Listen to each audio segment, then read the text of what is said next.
me now, I ain't no holy individual, but I am righteous. I'm not gonna lie to you, I'm not gonna steal from you, I'm not gonna cheat you. I'm gonna tell you the truth, whether you like it or not. That's it.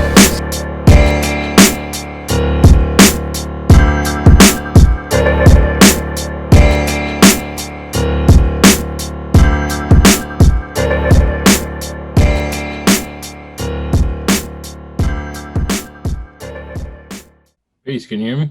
Peace, DJ Manipulator. What's good, my digger? How you doing? Doing good, doing good. How you feeling? Not bad, not bad. Yeah, I see the setup over there. I see the records, see the turn. All right, all right, all right.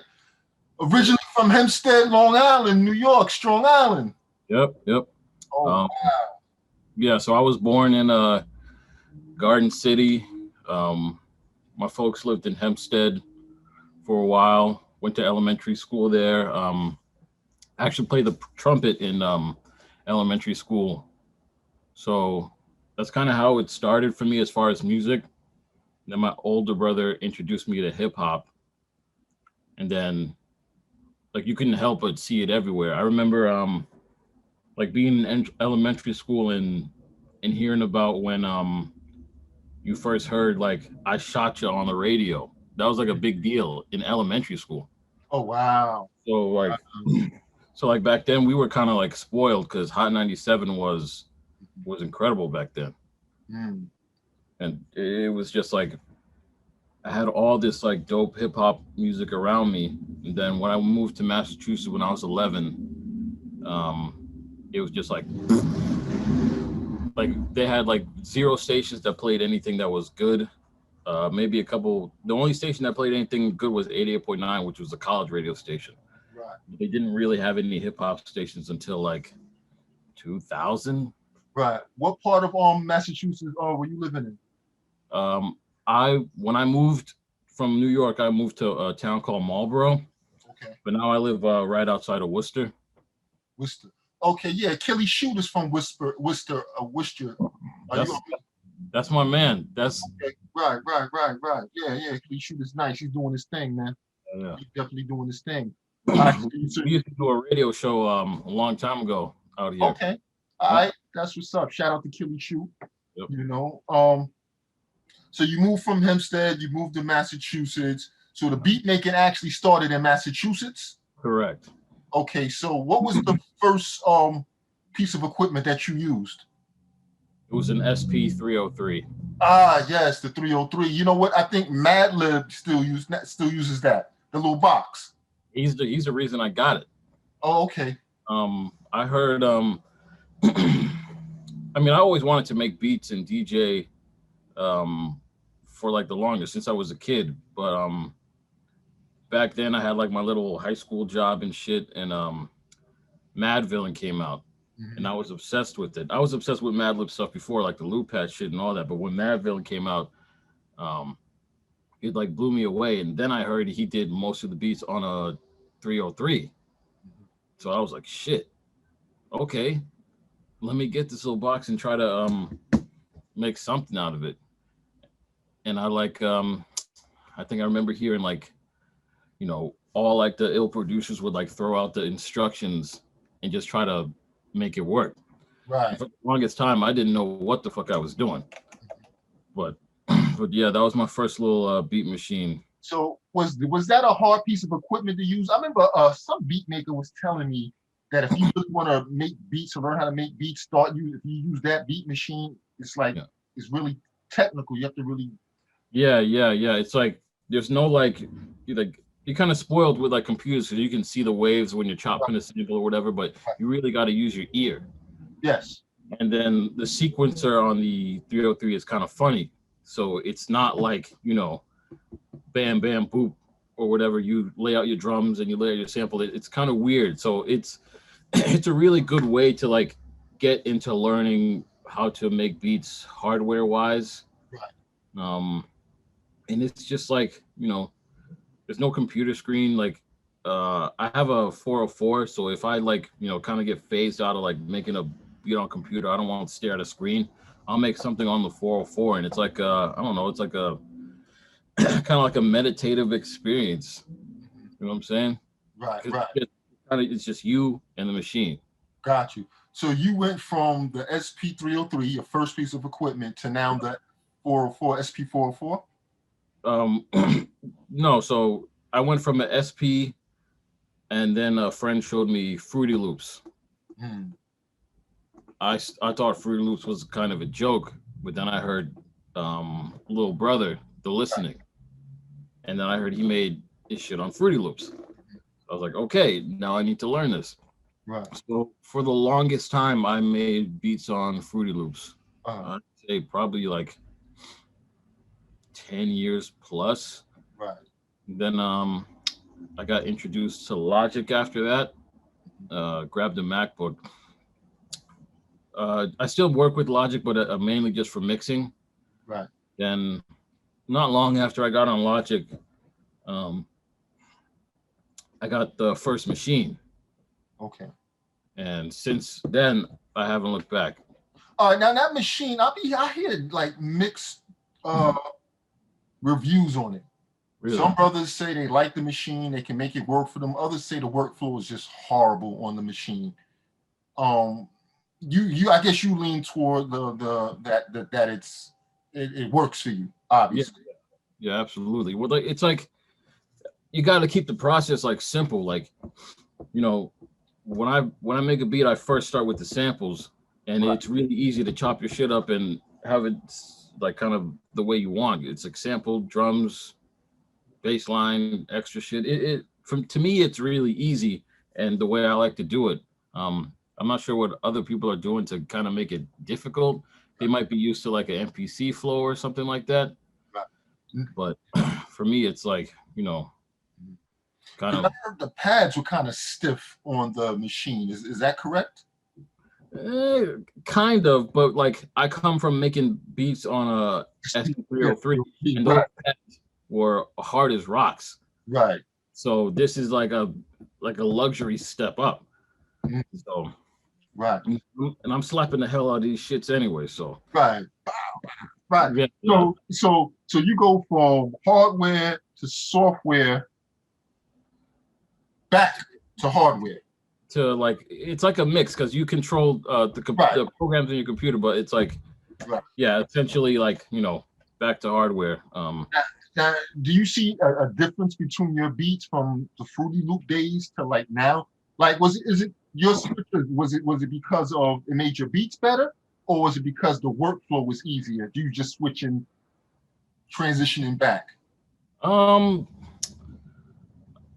don't know if it made my beats better. I think if anything made my beats better, it was just like my ear and kind of like, developing a better sound. But if I was still using Fruity Loops, I still could have got the same shit out of it. Right. Fruity Loops was a different workflow, and I got used to it. When I started using this, it just kind of came natural. So, just like people say, it's not the machine, it's what you do with it. Absolutely. Yeah, absolutely. Absolutely. So I see the records in the background. So I take it you're a digger and you're DJ Manipulator. So I take it most of your sounds is all coming off vinyl, or are you e-digging? No e-digging. I don't have anything against it, but I just love going to the record shops, to the yard sales, to the creepy neighbor's basement. Right. It's just kind of ingrained in me. Right.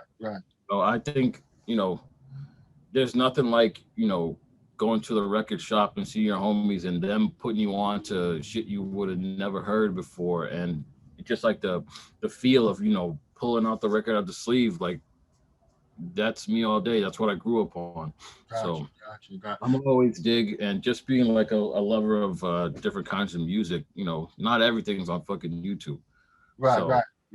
And you've been digging, I guess, for a while now. So you still have room for it? Because I ran out of room for records. I had to start e-digging because I just ran out of room. Well, you have records stored in storage somewhere? I mean, no, they're all here. They're like under the desk. Right. In there. There's another shelf over there. So I haven't run out of room yet. I've gotten rid of like my garbage records that I gotten like one sound off or whatever, but like my gems or whatever, they're all here. Right.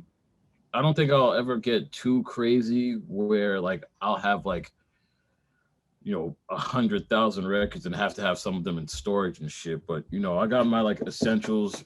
The collection is always gonna grow, Right. but I'm gonna keep it tight. But yeah, everything's here with me. Right. So they have a lot of record stores in your local area right now. Yeah, we got some good places. They're like a drive away, but we got a spot in Providence called Music Research.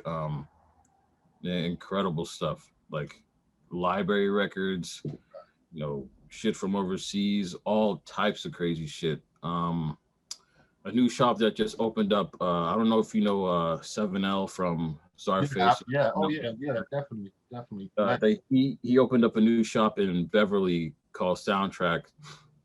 I actually shot a couple promo videos for the shop, but they got crazy stuff.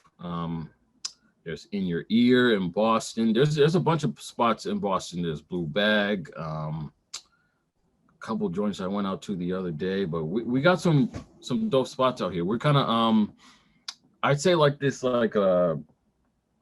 Discord like between Mass, Connecticut, and New York. We're kind of spoiled in this area. Right. Yep. Yeah, definitely. So when you go into the record store and you're going digging, how do you know to buy the record? What makes you want to buy that record and say, yo, there's gonna be some funk on here? Is it the cover?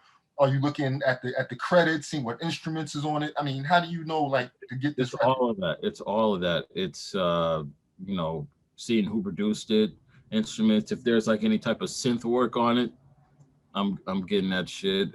Certain producers, if I don't know it, if the cover's insane, then I'll take a chance. I try to bring the portable with me, just so I'm not wasting money and shit. Right. But after that, it's over the years just developing that kind of like you get that third sense. You know what I'm saying? Right. Mm-hmm. So you bring a portable with you. Yeah. Interesting. Because some the producers I interview said they don't bring a portable. They buy the records. They'll buy like 10, 20 records, and they love the surprise they get when they get home and listen to it. But you bring the portable just to make sure you really like that record. It's something that you're going to use. Yeah, for the most part. I mean, there's times where I forget it, and I go to a new shop and there's no portable there. I'll take my chances, but for the most part, I don't think anyone likes wasting money. Oh, absolutely not. So would you consider yourself one of those diggers that will spend top dollar for a record, or do you keep it like myself? I'm a dollar crate digger. I like to dig in the dollar crates. I go in. I'd say I'm in between. I'm not spending like $500, $1,000 on one record. Right. You got to be out of your mind. Right. But there's certain records that I have like a say someone I love sampled it, or I have a certain attachment with it. I might spend a little extra bread on it, but aside from that, I go for the dollar bins, the 10s, the 20s. I try to keep it as simple as possible. Like shit. Give me a second. I'll show you something that I came up on in a dollar bin. That's really dope. So this joint. Oh, okay.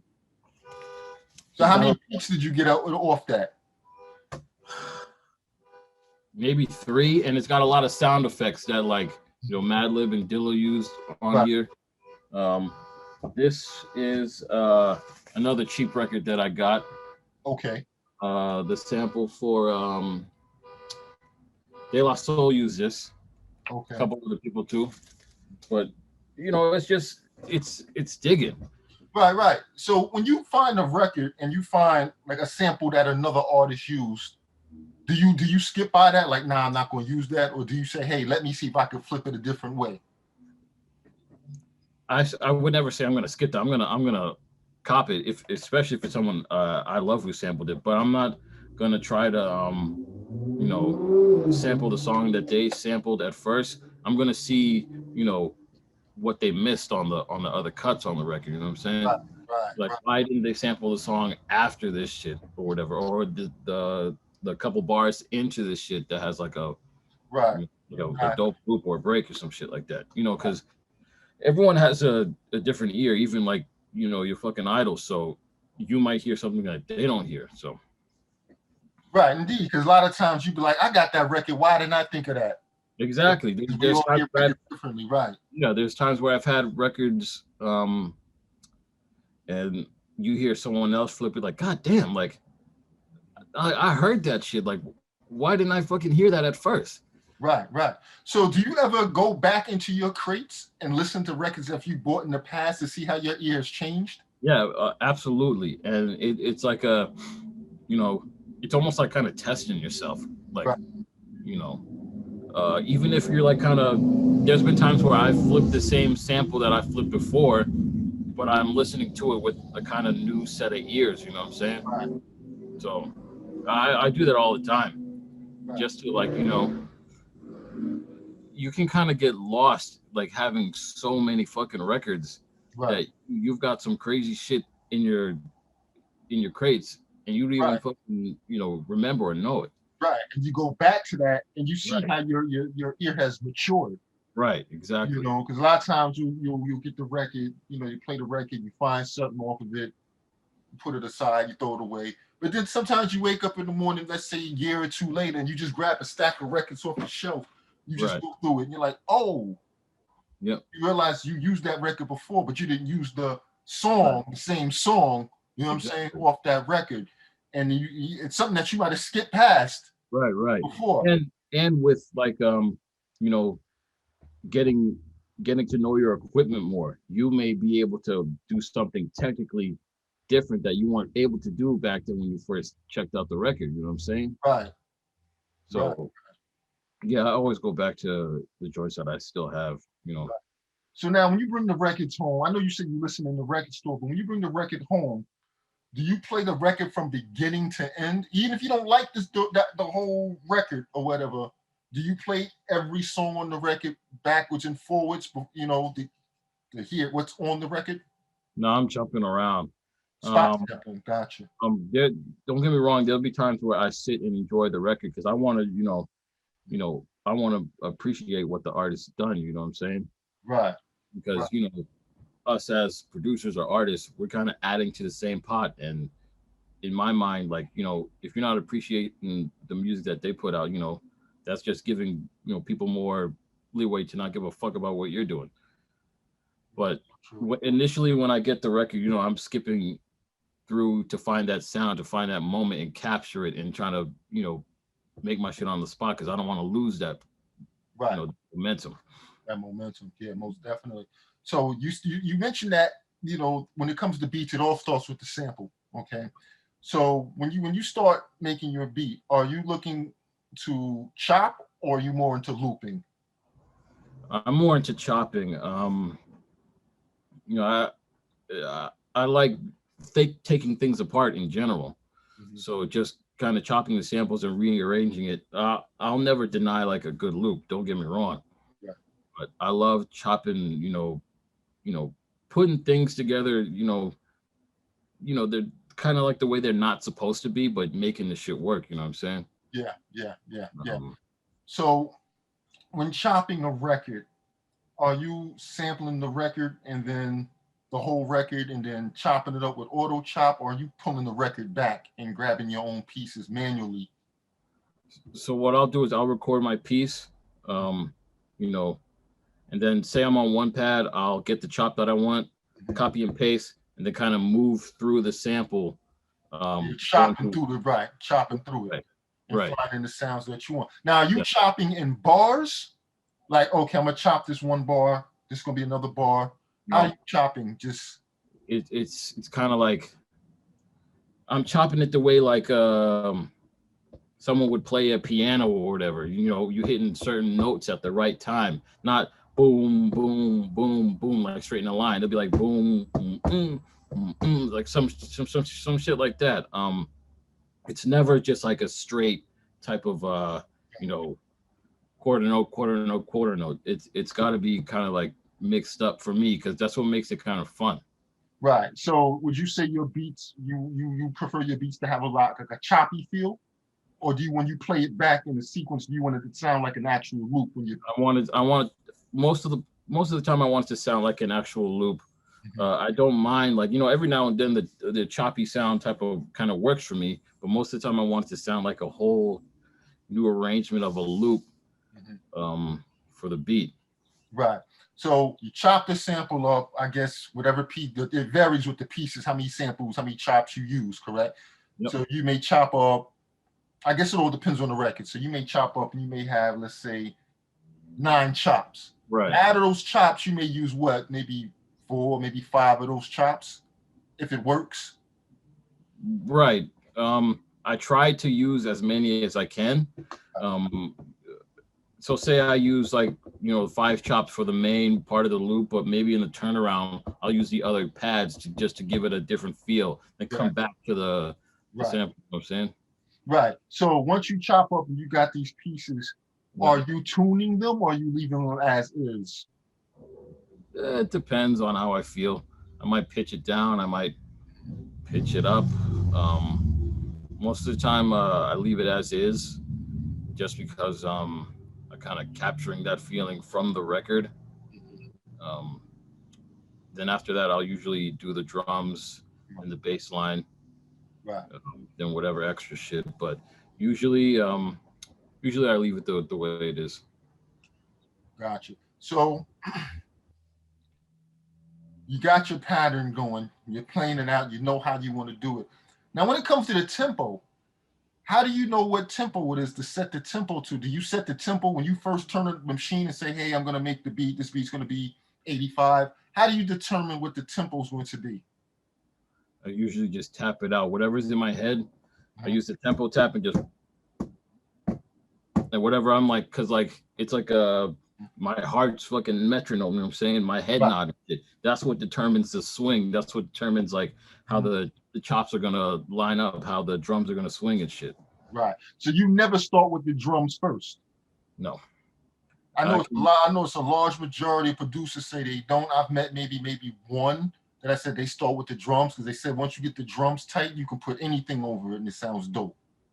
I think for me, the sample dictates where I'm gonna go. Okay. You're playing the drum to the sample, where the other producers may be playing the sample to the drum. Right. I've done it before, but maybe like 6 or 7 times out of how many years I've been making music. Right. It's always the sample that dictates where I'm going. Right. Yeah, because I used to do it like that too. I mean, I fluctuate, but recently I've been doing the drum first. Yeah. Before I used to do the chops first and get a pattern or whatever, and then make it fit or whatever, and then play the drums to it or whatever. So yeah, I definitely know what you're talking about. But we go through like seasons. Sometimes I'm in that looping phase, sometimes I'm in that real chop heavy phase. Right now I'm in the chop phase. Before I was in the looping phase where I'm just finding ill loops or big pieces of the loop. And Now, how do you feel like when you do your drums first? Do you feel like you're searching for a really long time to find the sample to go with it? Not really. It just gives me a rhythm. Okay. It just gives me a rhythm. I'm rocking and I'm playing the sounds over it, and I know, it's going to sound ill with these drums. Right. Whereas it's hard for me sometimes when I was doing the chops and finding the rhythm with the chops, but when I got the drums rocking, and I got okay, this is definitely going to work. Yeah. With me, it's kind of the exact opposite. If I got the drums or whatever, it'll take me like most times it'll take me forever to find something that kind of works with it because I'm so like key and sample oriented that it's like I'd be like, I don't know if this works or not or whatever, but. Yeah. But like I said, I go through phases. I don't know why, but I just go through phases. It's just just recently I started doing the drum first, but before it was always finding the sample and chopping the sample or finding the loop and putting. That's good though, man. You're like changing the shit up for yourself. Yeah, and I don't know why. It just happens like that. It's just phases. Right now, I'm just in a chop phase where I'm chopping up. But right now I'm in the loop phase. I mean, the drum, getting the drums first. And back to the drums. Are you opposed to doing using drum loops, or everything got to be finger drummed out for you? Whatever works. The drum loops, I'm off that breakbeat shit. The drum loop works. The loop works. chop it up, whatever. You know, I'm not opposed to anything as far as like the drums, as long as the shit knocks. You know. Right. Because that's another thing why I started with the drums first as well, is because, you know, I'm not a drummer. So I started noticing that finger drumming with me. I felt like I had the same drum pattern all the time, that same boom, that, the doom, doom, that. Whereas, you know, with the drum loop, you're finding you're using somebody else's rhythm, kind of like, or you may chop it a little bit, take part of that drum loop, and it just gives it a whole nother, because these are the drummers, these are guys who not, you know, drum or whatever, and it gives that beat a whole different feel and a rhythm to it.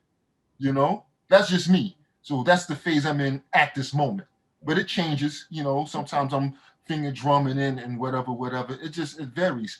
So for the most part, are you finger drumming, or are you looping up for a the most drum? part, I'm finger drumming. Okay. I never played the drums as a kid, but I just like, you know, I love putting like my own natural swing to a beat. That's like my it's like one of like my, I guess, my key signatures to my shit. That like natural swing. I don't use, when I do my drums, I don't use like quantization or whatever. So I feel like the drums, that's all me. Gotcha. All right. So with the drums, now we say you finger drum, right? Now are you hitting the kick and the snare at the same time, or is it snare? I mean, cat, track two, and then Kicking the snare at the same time. oh, at the same time. Okay, because you know some people break it in pieces. They hit the snare first, boom, then they later the kick, then they later hi-hat or what have you.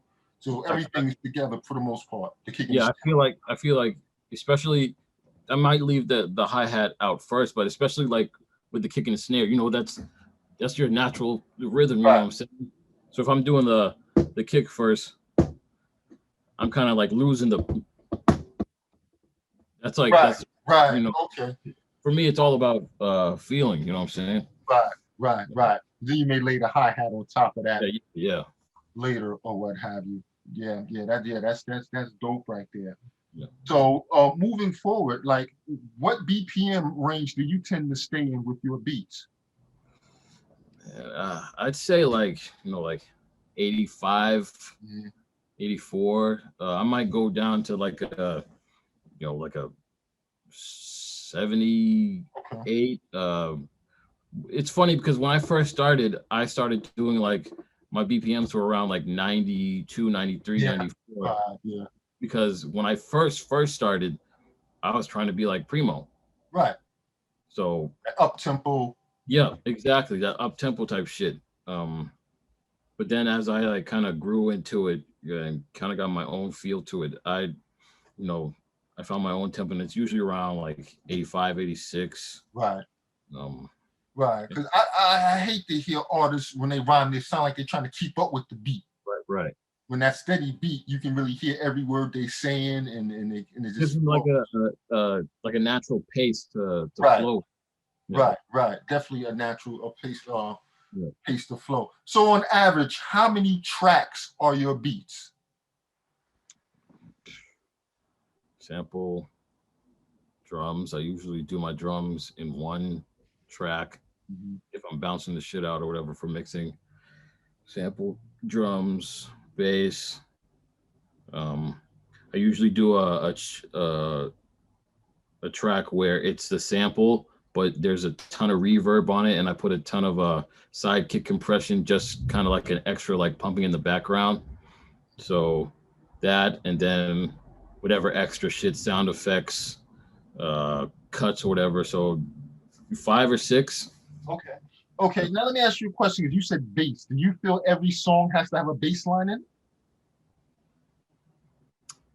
For me, yeah. If I made the beat, then if it's not me making the beat, then I gotta tweak the shit so I feel that bass. You know what I'm saying? I guess you don't have to play it yourself, but I want to like you know, I want to feel the bass in that beat, even if it's a loop. Yeah, exactly. Even if it's a loop or whatever, you're not putting drums on it. Tweak that shit so I at least, you know, if I'm riding the whip, I can feel that shit. Right. Now, are you stacking your drums? Sometimes, but most of the time, no. Right. Where are you getting your drums from? I get my drums from everywhere, from records or whatever dope kit that's out or whatever. Right. Okay. All right. Um, Because I know you saying you were strictly digging in the crates, so I figured you only got your drums off records as well. no, I use like kits too and shit. I have no like qualms with using stuff like that. But when it comes to the sample or whatever, I don't do like the YouTube and shit like that. Even though there's nothing wrong with it, I Right. have nothing wrong with it. But for me that shit is personal. So I'll always do the sample from a record majority of the time. I've had people like send me shit from like sample packs, and it's cool. I'll mess with it a little bit, but my heart is with like grabbing a record, putting it on the turntable, skipping through the tracks, letting that one sound or kick or snare just hit and be like, that's the shit I want, and I get to work. So, Right. uh, Now you say cuts. yep. So every song you cut on every song. No, not every song. Not every song needs it. You know what I'm saying? Right. But if I'm working with an artist or whatever, and they want it, I'll make the shit work. But not every song needs cuts. It could be like maybe like a random sample that doesn't need to be scratched, but I'll put my little tricks or like fucking sprinkles or whatever in there, but it doesn't have to be cut up all the time. Gotcha. Now I'm gonna ask you this question, right? Who makes the better beats? The DJ who makes beats, or the rapper, excuse me, slash MC who makes beats? In your opinion? The fucking DJ, like that guy is music to a T. That guy listens to all types of shit. I've know plenty of rappers who only listen to rap. You need to have that ear to make dope music. You need to listen to other shit. So the DJ is listening to all types of shit. Got So you, got you. Because some will argue that the DJ he knows how to rock the crowd. right, exactly. Then the MC will argue, well, hey, I'm the MC. I know what I want to rhyme over. Yeah, but you're not a producer though. You can't you know how to put words together. You can't put like a feeling together and shit. If that makes sense. I don't want to take it away from a rapper or whatever, but like I'm always gonna go with the DJ. The DJ, controls the vibe or whatever. Okay, okay, okay. So another question: do you think there's a difference between a beat maker and a producer? Yeah, definitely. I consider myself more of a beat maker. I don't get a lot of chances to sit with people in the studio and kind of, dictate what's going on. I would love to. Um, and when that time comes, I'll put my producer hat on. But I think there's a huge difference. Producers, they kind of have like the bigger picture Right. in mind as far as like a project or a song. They kind of think of, who's going to be listening to this and shit like that. With me as more focused beat maker, I'm you know, kind of suck to say, but at first I'm making that shit for me. Right, right, right. Indeed, because this is how I look at it. Like, and I'm proud to call myself a beat maker because that's the guy who's has the raw skills, Right. actually touching the machine and finding the samples and putting it together. So a beat maker may also play the role of a producer when he sits in the lab with the artist and says, "Hey, say it like this, Right. rhyme about this. This sounds like a chick beat, right?" But then you have producers who don't even touch the machine. Like, let's say, like maybe like a P. Diddy, Right. or maybe, I think if I'm correct, Quincy Jones, right? They just know how to make it hot, to make it sound better. But Yeah. that didn't mean they actually touched and grabbed the record and put the sounds together. So the beat maker to me is like the foundation of the producer, Yeah. you know? Yeah. So you can easily become a beat maker just by, I mean, excuse me, a producer just by getting with the artist. Because I know when you make beats, you hear a certain flow in mind. Even though you don't rap, you hear for a certain cadence. You hear a topic like, yo, this is a female song. This is a story track. This is a gangster track. And I think in secret, all fucking beat makers are rappers in their heads. So Yes, yes, indeed. Yes, Right. indeed. So has there ever been a time like where you've made a beat and you had a concept in mind, but you didn't express it to the artist, you gave it to him and he did something totally different. It might have been dope, but you're like, yo, I didn't have that in mind. Has there ever been a time where you wish you could play that producer role then? Uh, I'd say that happens. That probably happens 90% of the time. Right. Sometimes it works. Mm-hmm. Going in their direction, I'm just like, you know what, whatever. But there's other times where I've been like, I wish I was there for the session, or at least like spoke up and said something like, I think you should do this or do that. Or Um, say it this way. yeah, You know, yeah, and then there's times where you got the beat together, but they coming at the wrong time. You wanted them to come when the beat dropped out, or you wanted them to come when the organ came on. You know what I mean? yeah, Have you ever had that? Has that ever happened to you? yeah. That's happened too, and sometimes I'm just like, you know what? Especially now, like I kind of be like, fuck it. I just want to move on and go home and make another beat or whatever. Right. You're like, Uh, damn, he's rhyming over the hook. I wanted him to rhyme. This is what right. he's supposed to rhyme at, but he's rhyming over the hook. And sometimes it works. Like Right. this might have my man Mark 40. That might have happened twice, but he's so dope with it that he made that shit work. Right. Yeah. Yeah, yeah, yeah. So those are some of the frustrations. Now, another frustration I know is when you send somebody a pack. Let's say a pack is like 10 beats, Oh god. and they just sit on these beats, or they'll use 3 out of them, but you never get the other 7 back. I mean, how do you deal with that?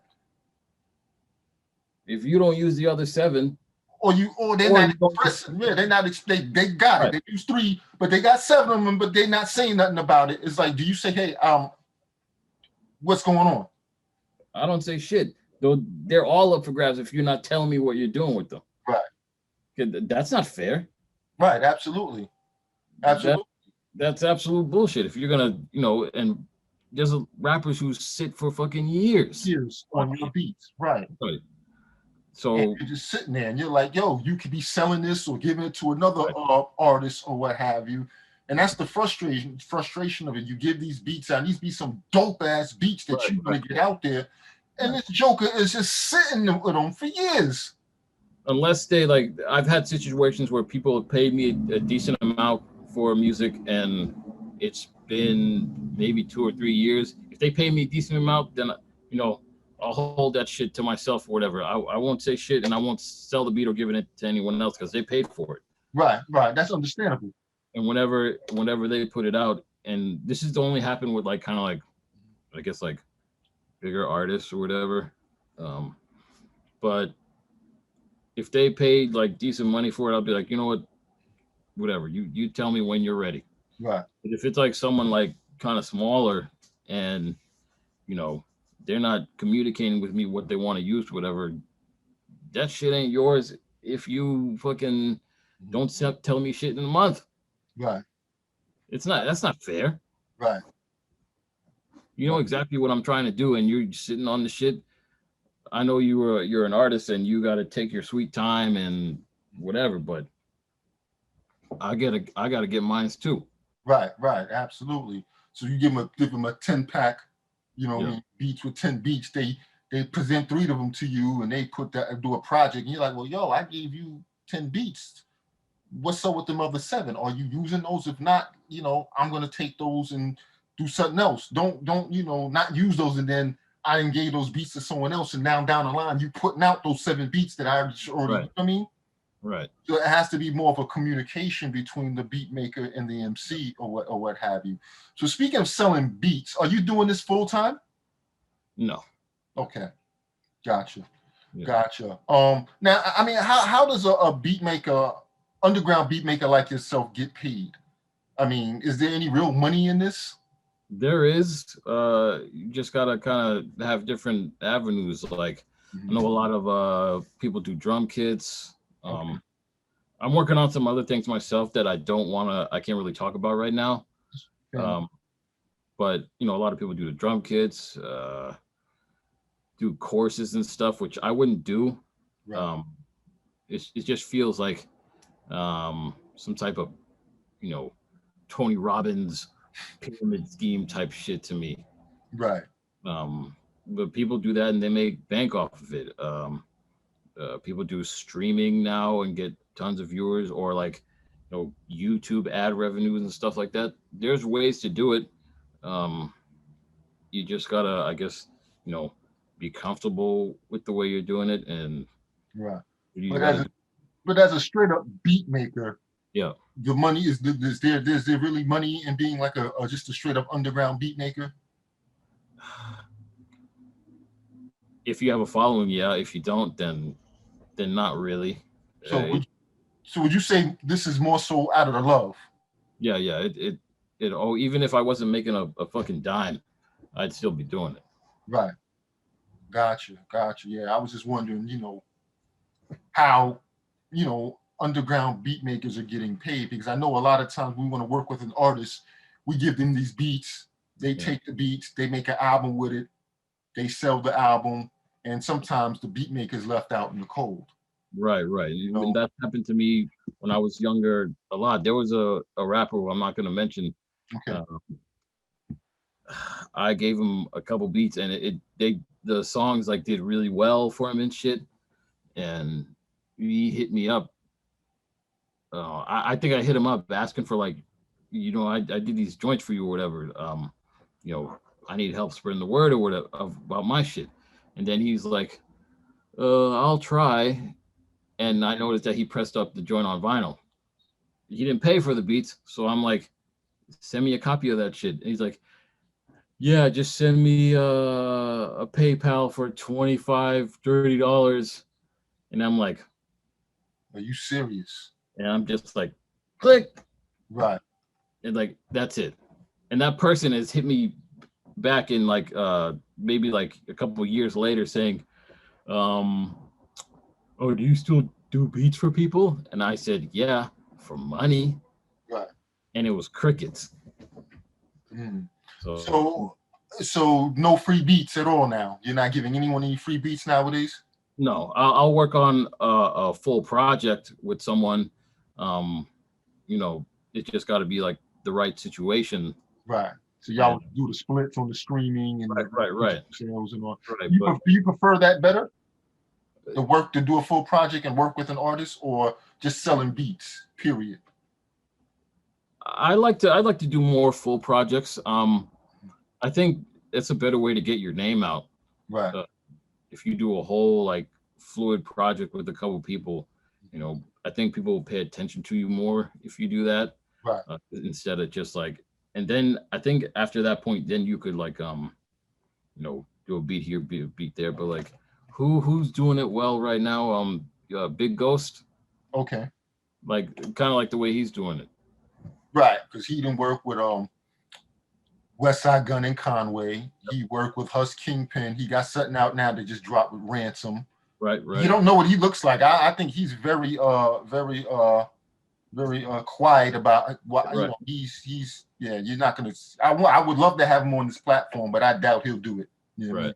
I don't think he wants to be seen. That's why he's Big Ghost. You know what I mean? Like the way he's doing it, doing like whole projects. Right. And, you know, and if the marketing is right, then yeah. Right. I'm Now, down. will we see a DJ Manipulator, let's say Dr. Dre Chronic like album come out? Probably not.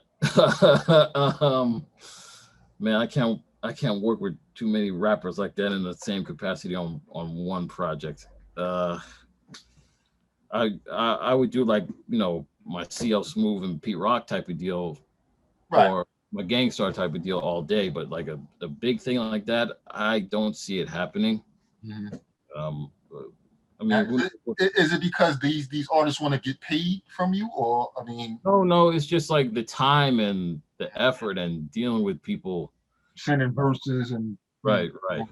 And like getting it mixed and shit like that. And, you know, getting older, I don't have time for that shit. right, I just want to make as much dope music as I can and not kind of, you know, try to make this grandiose type of fucking album, because I can't you can't beat the fucking Chronic. I want to do anything that comes natural. Right. And when I say chronic, like I mean like just making Like a compilation type of deal. Yeah. You know, like Diamond D did stunts, blunts, and hip hop. You know, Right. Dr. Dre did the Chronic. You know, just you're a bunch of MCs over your production. You know. Yeah, I used to want to do that, but now I don't think that'll happen anytime soon. No time soon. Yeah. All right. Yeah. Fair enough. So, who are you feeling beat wise? You know, beat maker wise nowadays that's doing it. You know, that's up and coming. Who are you liking right now? That's out. There's so many. Like I don't know if you know Lightfoot. He's from Boston area. He just dropped something that was really dope. Okay. We used to do before COVID hit. I used to do a this type of like a beat showcase called Nightworks with a couple heads, and we would have local cats do their thing, and then have the headliner kind of close the night out. Like we brought house shoes, we brought stolen drums, Okay. eloquent people like that. But like beat makers, there's this dude named Goddamn Chan who's always crazy with it. He hasn't been making beats as recent as much recently because he just had a kid. But shit, aesthetic.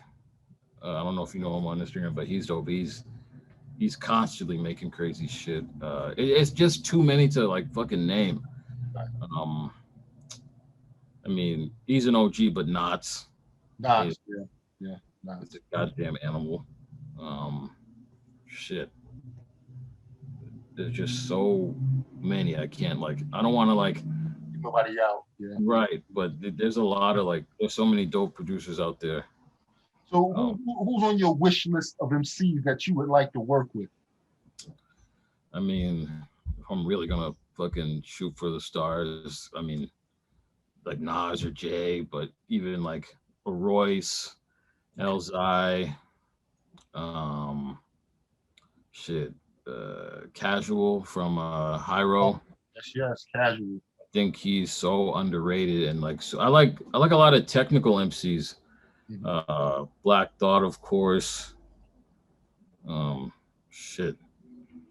That's another thing too, because like I listen to more. If I listen to anything, it's more probably like an instrumental record, or like a soul or jazz or funk shit. But as far as like rappers, I think those guys. I've done something with Conway once, and I'd like to do something. Yo, that was dope too. I meant to mention that. That was very dope. That joint you did with Conway. How did that come about? It was like I had a manager at the time, and he's the one that put me up on Westside Gun and Conway through the Griselda Ghost project. Right. And he was like, "Yo, we should reach out and probably do a song." So he was down. We paid him, of course, but he was down to do the song, and it happened, and it came out really dope. So with that song, did he use that for his project, or that was just something for you to put out? It was just something for me to put out. And this was like maybe towards the end of blogs kind of phasing out. Right. But it got a lot of traction and shit. It did really well. So I'd love to do something with him again because he's another animal. Now, did he break your pockets? Was he expensive at that time? Not too expensive. I'm sure now it'd be a fucking grip. But it wasn't like, unreasonable for someone in his position at the time. Right. Did he promote it? Did he promote it? Yeah. He shared it and everything. Okay. Y'all didn't shoot a video. Y'all didn't shoot a video for it? No. I wish we would have, but I wasn't really, because I shoot videos myself, but I wasn't really doing it like that at the time. And that idea didn't really kind of pop to my head. I was just kind of moving forward with, because I wanted to do I guess you can say I wanted to do like my kind of Dr. Dre album, but I wanted it to be kind of like themed. Right. And that was one of the songs for the project. But as I started working on it, people started flaking, or the idea just wasn't right. And I was just like, just keep the song as a single, doing around and kind of it's doing well or whatever, and just fuck the project. So when you reached out to Conway, you just reached out with one beat, or did you give a bunch of beats and say, hey, let's do a project together? A bunch of beats. So it's a funny story. I'll tell you the story. So I sent a bunch of beats that I thought he would like or whatever, and he picked a beat that I didn't expect. But the first time he recorded to it, he sped it up, and when he sent it back, he only sent one verse. I paid for two. So we were like, yo, we paid for two. Can we get the second verse? It's like, oh, no problem. When he recorded the second verse, he recorded it at the original tempo. So I had to make two different beats to make it work. Right. That's why it's called two drums. Right. So it wasn't supposed to be like that at all, but it kind of worked out in the best way possible. Right. Wow. Wow. So do you think you'll ever work with him again? I'd love to, but I mean, we'll see. You never know what'll happen. Maybe, if things go the way I want to for the rest of the year, maybe my name will be big enough for him to be like, let's do a project and then do the split. So basically what you're saying, a lot of times is big name take little name in this little game, huh? He's the bigger name. So if you do a project with him now, he'll probably want to charge you to do the project, correct? To do a whole project. I don't know. I think, I think it depends on the artist. To me, like in my head, I'd rather see him. I think I see him just like, let's do the shit or whatever, and then we'll see what happens. Right. But I don't know him as a person, so that might not be the case. Gotcha. And the way I would want that to happen would be like organically, you know what I'm saying? I wouldn't want to be like, hey, want to do a feature, or let's do a couple more. And I'm not fucking rich. I'm not trying to break the bank or whatever. So if that were to happen, it would have to happen naturally. Right. So. Gotcha. All right. So before we let you go, what advice would you give the up and coming beat makers who's trying to navigate through this underground hip hop game? Network, and don't give up, because there's going to be a lot of times where it really, really sucks, especially if you're trying to do this for a living.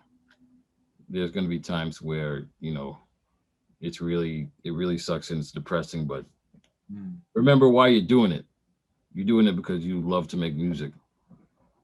And if you keep your head on and you keep, put the fucking blinders on and just work and network and get to know, the right people and shit, you'll be straight. Definitely.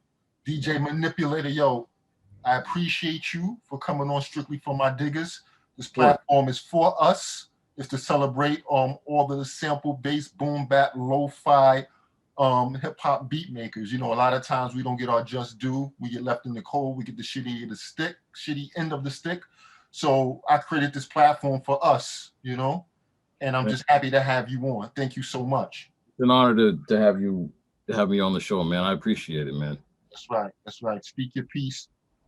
Keep doing what you're doing. I'm watching. I appreciate you and everything else. So once again, I say thank you. Thank you. Appreciate it, man. Thank you. Peace. Take care, man. All right.